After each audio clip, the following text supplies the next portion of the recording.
Bonjour maître. Bonjour. Un ami m'a parlé de vous et donc merci de me recevoir chez vous Je vous en prie. et j'aurais voulu vous poser quelques questions. Donc mon ami m'a dit que vous appréciez le philosophe Michel Onfray et le professeur Raoult.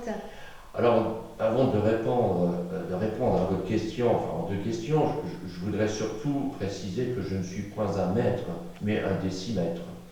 Ah, c'est petit. Oui, je crois qu'il faut faire preuve d'humilité dans la vie, surtout quand on est porteur d'un message artistique. Alors, concernant Michel Onfray et le professeur Raoult, lui, ce sont deux personnes que j'apprécie beaucoup. Ils n'ont pas leur langue dans leur poche. En plus, ce sont des spécialistes dans leur domaine, d'un côté la philosophie, de l'autre la médecine.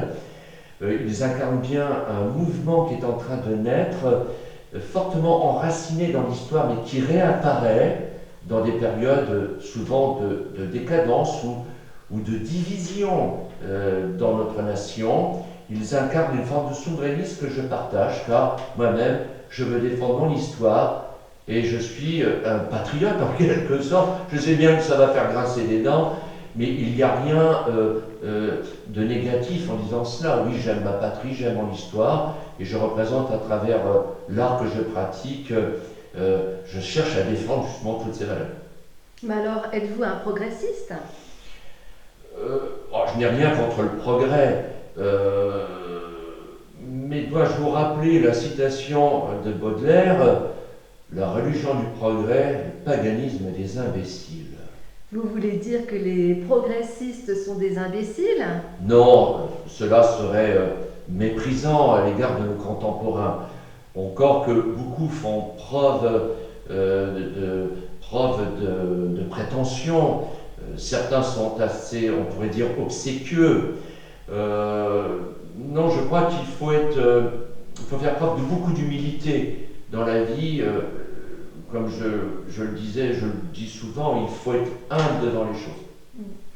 De nos jours, faut-il avoir des mécènes pour exister à l'heure actuelle? Oui, d'une certaine façon, il vaut mieux avoir un système bancaire ou politique derrière soi. D'ailleurs, dans notre temps moderne, il faut plus de relations politiques que de talent pour réussir. Dois-je vous rappeler les grands mécènes qui ont existé? Un exemple, les grands Médicis, qui étaient à la fois banquiers, qui ont donné toute une lignée de papes, et surtout Laurent de Médicis, qui était le protecteur du grand Michel-Ange. Bien sûr qu'on a besoin de soutien, mais à l'époque, ces gens-là étaient dotés d'une grande culture et d'une vision de l'Europe, mais de l'Europe des nations. Et les artistes influençaient tous ces grands décideurs. Ils avaient cette capacité de mettre à genoux les plus grands rois. Dois-je vous rappeler ce passage extraordinaire du grand Titien avec Charles Quint qui rentre dans son atelier? Le grand Titien, surpris par la venue de ce grand roi, maître de l'Europe, laisse tomber son pinceau. Ce grand roi s'incline, ramasse le pinceau et dit au Titien: vous êtes unique, des rois comme moi, il y en aura d'autres. J'ai du mal à imaginer que nos hommes politiques aient autant d'humilité. Oui, effectivement. Ouais. À côté de vous, vous avez choisi un tableau avec un crâne. Est-ce pour crâner? Oui, oui, on pourrait considérer que oui, je crâne. Je dirais que j'emmène pas large parce que je suis en train de me positionner dans cette société où il est bon d'aller dans le sens de ce que l'on nous impose. Alors pourquoi ce crâne? Pourquoi ce tableau avec ces livres? Tout simplement parce que j'ai repris une symbolique qui est utilisée à la fin du Moyen-Âge et à la Renaissance. On pourrait dire que c'est de la propagande. Le crâne, les vanités, cette idée de la vie et de la mort. Qui sommes-nous? Quelle est notre direction en réalité? Bien malin celui qui peut prétendre avoir la vérité.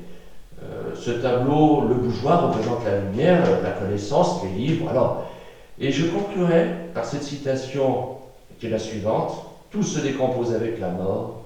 La mort est la dernière frontière de toute chose connue. Eh bien, merci de nous laisser dans l'inconnu. Mais je vous en prie. À Merci, au bientôt. revoir. Au revoir.